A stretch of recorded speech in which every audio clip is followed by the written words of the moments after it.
So today's subject has to do with dealing with carriers and not brokers. One of the biggest things people worry about is dealing with a broker, and that means to them that they're dealing with somebody that's in the middle, that is making a fee on top of what it would normally cost to ship a vehicle, and that they would have no idea when the actual carrier can come get it because the broker themselves have no idea when that is happening. You believe then if the carrier is taking the job that there is a high probability they're not going to miss on picking their vehicle up because they're the ones setting the schedule. There is a lot of misconception in those two statements. Starting with pricing, that's really the biggest one on everyone's mind. If you believe that you're going to actually save a little bit more money going directly with a carrier and forgo the broker fee, that isn't exactly true. In nearly all cases, carriers discount on their rate to the broker based on what the market is kind of paying for transport.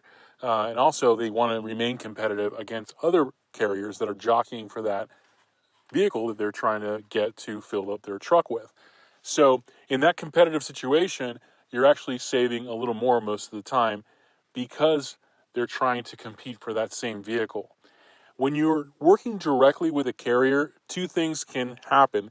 Typically, the carrier is going to already charge what the broker would be charging on their rate because they're dealing directly with you. So they're cutting out their loss is what they're doing, not actually cutting out a price for you. And that ends up being another double-edged sword in this business because what ends up occurring is that there's a level of trust already at this point. Carrier has you on the phone. You know you're speaking to them directly. At the end of the day, you may not comparison shop too much because you're going to be most likely comparing your rate to the rates that you've received from other brokers. And you may just end up paying a little more because you want the peace of mind of the carrier being the one that you're speaking to and scheduling everything and doing everything. The next concern most people worry about is if their vehicle is going to get picked up if they work with a broker. The belief is that, well, the broker doesn't know anything. Really, it depends on who you're working with. Most of the time, if you're working with a larger company that has a network of drivers, has been doing this for a while, they know and have associations with different carriers already to make sure that your vehicle does get picked up and that you don't have any kind of delay. And they know their carriers, they know their routes and their schedules, and they've been working with them for a while. So in that regard, you'll usually see issues with vehicles not getting picked up and people getting stranded and left behind with small independent brokers. These are just small companies that don't really have the resources. And they're pretty easy to spot. They don't have many reviews.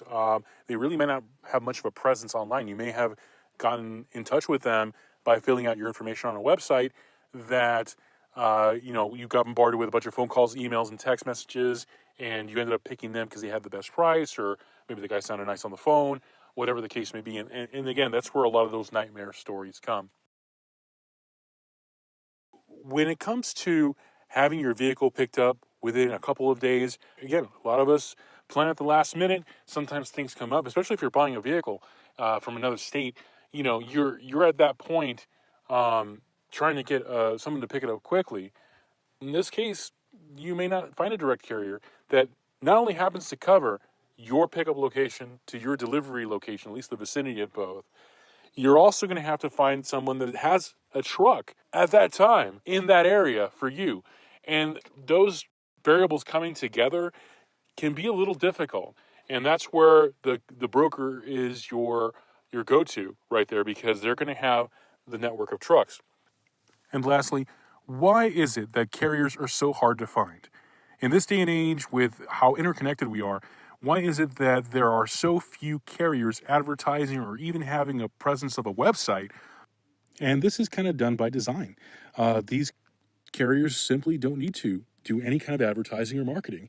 And that's because the brokers have done it for them. And there are so many vehicles posted on load boards that there is a ton of low-hanging fruit available for carriers to pick from. If they're just going from one semi-populated area to another, they can easily pick up 7, 8, 9, 10 cars, if it's a large enough carrier, and take it anywhere. The same will go for the trip back. There is just so much business out there that they don't need to do any kind of advertising whatsoever. So what's the verdict? Do you need to go with a carrier? Should you wait one out or find one?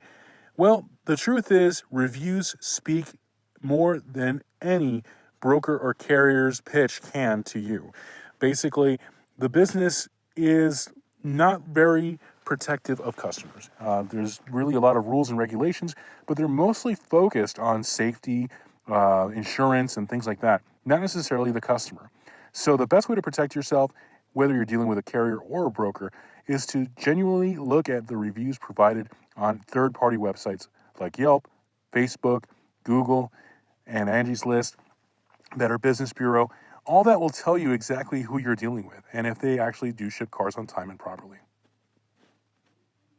For more information, and if you're interested in booking transport, call us today, 800-284-7177, National Express Auto Transport.